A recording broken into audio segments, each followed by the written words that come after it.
Hello, Toilet Water Squad. What is up? I'm Big P, and I'm streaming out some mint chocolate chip ice cream. This is a normal ice cream with a normal name. This is not like rum chocolate toffee for the noggy or pecan and brown or something like that. Just a really luxurious premium mint chocolate chip ice cream. I use stabilizers in my ice cream, but I tell you how to do it with egg yolks instead. And I kind of walk through that on the ice cream calculator in this video as well. In the video, I'm going to be making the stabilizer version, but I'll tell you in the description the optimized version of the egg yolk recipe. And I'll put it on the screen too if it's different. I'm going to be measuring everything by weight. I highly recommend you do that as well, but I'll give the volume measurements too. So I'm starting with 115 grams of granulated sugar. If you're using stabilizers, you want to mix all the dry ingredients first because the stabilizers will clump when you add liquid if they're not dispersed into other powders. I use a stabilizer blend of lambda carrageenan, guar gum, and locust bean gum, but I know a lot of people just use xanthan gum. So if you're using xanthan gum, just use 1.3 grams of that. But if you're using the same stabilizers as me, use 0.2 grams of lambda carrageenan, 0.4 grams of guar gum, and 0.8 grams of locust bean gum. Now I'm adding 15 grams of skim milk powder. I highly recommend you use skim milk powder because it enhances the body, it makes it creamier, it reduces ice crystals, and it does all this without affecting the sweetness of the ice cream or the fat content, so it's very helpful. But if you don't include this ice cream will work out if you don't include it, it's fine. But I highly recommend you do include it. And if you do buy it, make sure you get skim milk powder, not just regular milk powder. It needs to be skim milk powder. And usually I would add 5 grams of salt right now, but I forgot to do it before I stirred it. That's fine. You could do it whenever, really. But I would add the 5 grams now of salt and stir it up so that the stabilizers get all mixed in so that they don't clump up when you add the liquid. If you're making the egg yolk version, I would add the egg yolks now, like right after you stir it, and then stir those egg yolks in, so just to break them all up. A lot of people temper their eggs by like heating up the mixture without the eggs in it, and then adding a little bit of the heated up mixture into the eggs to warm the eggs up, and then adding that back into the mixture. If you're used to doing it that way, you can, do it that way if you want to. But you don't have to do it that way. You can add eggs in now, and then as long as you just keep stirring it while you're heating it, the eggs won't scramble. I mean, they might scramble a little bit, like some of them a little bit, but you might get some scrambling the other way too. We'll strain it out at the end, and there won't be any scrambled eggs in the ice cream. So I added my salt right there, and now I'm adding 4 grams of blackstrap molasses. If you don't want to go out and buy molasses, you could use light brown sugar because brown sugar is just granulated sugar with molasses mixed into it. So you could use 115 grams of light brown sugar and reduce the granulated sugar to just 4 grams. So just to be clear, if you're using the brown sugar, earlier when I put in 115 grams of granulated sugar, don't do that. Just put in 4 grams of granulated sugar and mix everything up. And then don't put the brown sugar in until after you've mixed everything up and put in 115 grams of that brown sugar. Just because that brown sugar is a little wet, so I don't know if that's going to make the stabilizers clump. I don't think it will, but just to be safe, I would get the stabilizers all mixed together before adding brown sugar. I add a little bit of molasses to most of my ice creams, just a small amount, because I think it makes the flavor a little more complex. But it's a little more important with this mint chocolate chip ice cream because it will help protect it from becoming toothpastey. So the next ingredient is light corn syrup. I'm using 60 grams of this. This is not the same thing as high fructose corn syrup. If you have glucose syrup, you can use that instead, or golden syrup. But this is important because it is another thing that makes it creamier and reduces ice crystals, and it gives it a more scoopable texture. But also, I've talked about this before, different sweeteners, not only do they have different levels of sweetness, but they also have different anti-freezing capabilities. So corn syrup is less sweet than sugar, but it also has is a stronger anti-freezing agent. So basically you can use less of it and it will make it so that the ice cream doesn't get as hard. So next I'm adding 30 grams of refined coconut oil. This you want to get an edible coconut oil. And the reason I'm doing this is just to add more fat because you can add a certain amount of milk fat to your ice cream. Um, but that amount is smaller than the total amount of fat that you can add to your ice cream. So you can add more fat, and when you do add more fat, it makes it creamier. When you add different types of when you add fat that is different than milk fat, they kind of, from what I've seen, they work together and they make it much more creamier. If you don't want to add the coconut oil, you don't have to. I'm going to show you what that looks like on the ice cream calculator. So this is the full version of the recipe, and down here I'm just going to show you that you can have more total fat than milk fat. So you can have 15% milk fat and 20% total fat. So that's part of why I add the coconut oil. So let's see what happens when I remove coconut oil from the recipe.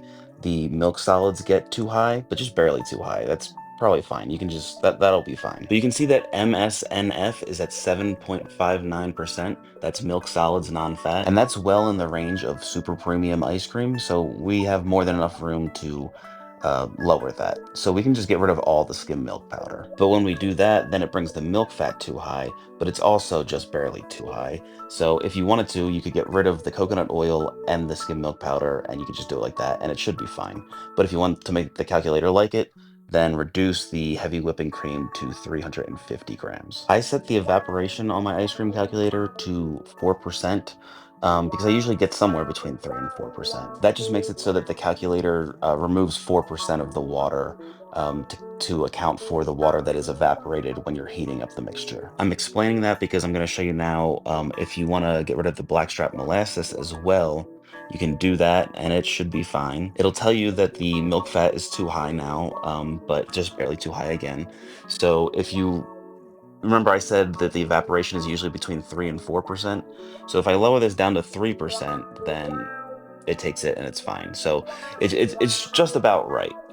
You shouldn't have to make any modifications after that. But if you did want to make it take it right in the calculator, then you could change the sugar to the granulated sugar to 120 grams. So if you wanted to make this ice cream, but you don't have coconut oil or blackstrap molasses, or you don't want to do the brown sugar substitute, and you don't have skim milk powder, then this would be like the most ideal version that's closest to my recipe. It will freeze slightly harder though, so you might, want to take it out of the freezer for like a few minutes before scooping it. But I don't know, I haven't done it. It might be fine to scoop. Now I brought it back to my original recipe and I'm going to modify it to add the egg yolks to show you how that's done. First, I remove my 3 stabilizers and then I add egg yolks as an ingredient. Since I've started making videos, I've been trying to keep my total weight to a little bit over 1,000 grams. And since I made a recipe with egg yolks once before, I knew that 70 grams of egg yolks gets you to right below the upper limit of the emulsifiers in the recipe. So I added 70 grams of egg yolks, but that makes it so that the POD is too low, and that's like the perceived sweetness. So since we added 70 grams to the total weight, that made the percent of sugar in the recipe, or the percent of sweeteners in the recipe, lower, and now it's too low according to the calculator. Also, the serving temperature is pretty high, which means that the ice cream will be harder, and like you'll have to take it out of the freezer early to let it warm up a little bit. And by high, I mean closer to 0, since these are negative numbers. I like to keep my serving temperature somewhere between -15 and -16. So the most obvious way to fix this would be to increase sugars, but what I'm going to do is I'm going to decrease the amount of milk in the recipe. Decreasing the quantity of other ingredients will increase the percentage of the sugar, and decreasing the milk will lower the amount of water in the recipe, which will make the serving temperature better. It'll make it so that it's softer. Now this should work, but now I'm going to try and get like the stats back closer to my original recipe. So since we added the egg yolks, that added fat to the recipe. So I'm going to lower the amount of coconut oil, because we don't need as much fat from the coconut oil because we're getting some from the eggs. My sweetness is still low compared to the original recipe, and the serving temperature is still harder. So I'm going to reduce the milk even more to 385 grams. Now this brings my total fat higher than the original recipe again, so I'm going to lower the coconut oil a little bit more to 15 grams. And my milk fat is now a little bit low. It was at 14.6. It's a little bit low now because the total weight of all the ingredients is larger than it was in the original recipe.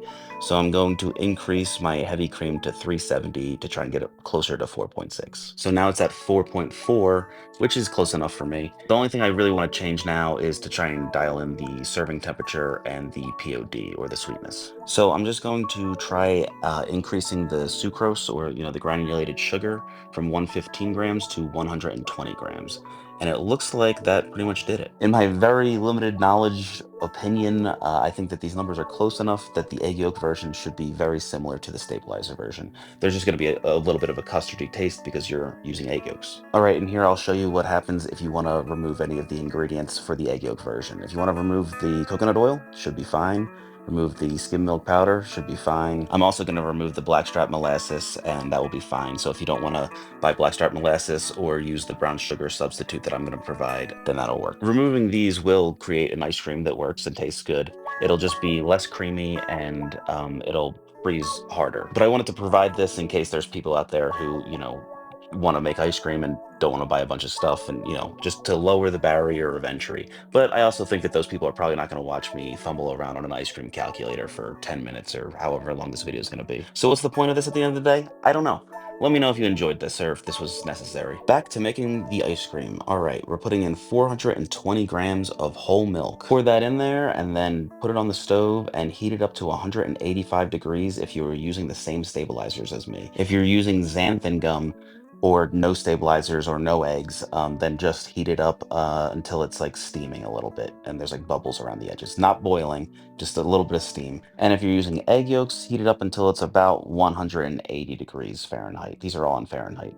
And make sure you're stirring the whole time so that the eggs don't scramble. For all of these, make sure you're stirring, but it's more important for the eggs because the eggs could scramble if they get heated too hot too quickly. If you don't have a thermometer, you should get a thermometer, but you can just heat it until like right before it's boiling, like it'll be steaming a bit and it'll probably thicken up a bit. You'll probably notice that it gets a little bit thicker. That's when you want to stop. If you get it to the point where it's boiling, you've gone too far, but it'll probably be fine. I like to get a bowl out and put it on the counter right when I put this on the stove so that I have it ready to pour into the bowl when this is heated to the right temperature, which now mine is. And I'm pouring it into that bowl, and then I'm gonna add 360 grams of heavy cream, 36% fat. After adding the cream, the mixture has cooled a little bit, so I'm gonna add 7 grams of vanilla extract, so vanilla extract is made of alcohol, and alcohol will evaporate in heat. So that's why I just wanted to cool it down a little bit first, so that none of the flavor gets evaporated out of it. I add vanilla extract to all of my ice creams because it's like similar to salt in that it's like a flavor enhancer. But after we add that, the only thing left is the mint, and that's gonna be a little bit up to you because there's different ways to add the mint. I'm using mint oil, but there's also mint extract, and then there's also mint leaves. But you want to use peppermint if you want the classic mint chocolate chip. It's peppermint and not spearmint. And most mint leaves in the store that I've found are all spearmint. They just say mint, but when you buy them, they end up being spearmint. And I have made the ice cream with spearmint, and when I tasted it, I realized that I have tasted this at like more artisan ice cream shops, but I prefer the peppermint. And that's, if you buy it in the store, it's usually peppermint. But today I'm using peppermint oil, which is much stronger than peppermint extract. So I tried to just put 2 drops in and then taste it, because I know it's really strong. But I put 2 drops into a measuring spoon because I was trying not to accidentally pour too much in. And when I was doing that, a 3rd drop accidentally did go in to the ice cream. So then I poured the measuring cup in as well, but I guess some of it probably got stuck to the measuring cup too, so it probably didn't all get in there. So I put 3 drops in, but I would say it's probably more like 2.5 drops in, and I tasted it, and that seemed to be correct. It just barely tasted like mint, which I think was good because as it aged, it kind of enhanced the mint flavor, and I didn't want it to taste too minty because then it would taste toothpastey. So if you're using mint oil, I would say put 2 drops in, taste it, see how it is, and then maybe add another drop. I wouldn't add more than, I guess, 4 drops would probably be the max. And if you're using mint extract, I would say start with 2 grams or half a teaspoon. And put it in there, stir it up, and taste it, and see if you want to add more. If you want to use mint leaves, I would say, buy like a package from the store and just put those in while you're heating it up, or you could put it in now after you've heated it up and leave it in overnight while this is in the fridge overnight, and then strain it out the next day before you churn it. I have an older video on mint chocolate chip that's only like 3 minutes long where I use mint leaves if you want to see me do that. But whichever way you're doing it, once you get all the ingredients in, cover it up and put it in the fridge overnight. The next thing I'm doing is I'm getting the chocolate chips ready. So I'm using 200 grams of chocolate chips. Which is about 1.25 cups based on this video. I weigh them out and then I chop them up so that they're all like different shapes and sizes because that creates heterogeneity. Heterogeneity? something like that, which basically just means like different textures, which makes it a more interesting mouthfeel. Another popular thing that people do, but I have never done, is you just melt all the chocolate by heating it up in a double boiler, and then you pour it into the ice cream at the end of the churning, so that as you're pouring it in, it kind of hardens back up and gets like stirred in there as like little flakes of chocolate. But I like to do it this way. I don't know, maybe you could put it in a food processor. I don't really know if that would work. I think it would. But I like to cut it all up and then I like to put it in the freezer so that it's nice and cold so that when I'm adding it to the ice cream at the end, it keeps the ice cream nice and cold. So the next day when you're ready to churn the ice cream, take it out of the refrigerator, and if you use eggs or if you use mint leaves, then strain the ice cream into a different bowl so that it gets if any eggs got scrambled, they'll get strained out and all the mint leaves will get strained out. If you didn't use those, then you don't have to strain it. If you used mint oil or mint extract, you could taste it again now and see if you want to add another drop or anything, if you want to add any more mint. Do it now. And once you're ready, then you can just turn your ice cream to your machine's specifications. Mine says 20 minutes, but it usually takes me like 10 minutes, basically. I don't know if that's because of how much fat's in my ice cream or because I use stabilizers or what, but yeah. That's what happens. And add the chocolate chips in the last 2 minutes of churning, no matter which way you're adding the chocolate chips. Also, I like to put the containers that I'm going to be loading the ice cream into, I put those into the freezer while this is churning, just to cool them down a little bit, just to so that, when you're adding the ice cream, it keeps it cold until you get it into the freezer. All right, it's taste testing time. I made this because two of my friends were coming into town, and I asked them what their favorite ice cream was, and they both said mint chocolate chip. So I decided to try and make mint chocolate chip again because when I made it before, it was kind of a disaster because of the whole spearmint thing with the leaves. But yeah, I made this for them and they loved it. And I loved it too. I thought it was great. I gave it to a few other people, and some of them said it was the best mint chocolate chip they've ever had, and it is really good. I will admit it. I like this ice cream. Growing up, mint chocolate chip was always my favorite ice cream, and it kind of still is to this day, if you don't count ridiculous flavors that I make. Um, of the normal flavors that you can get in an ice cream shop, I would say that mint chocolate chip is my favorite. This is super creamy and luxurious.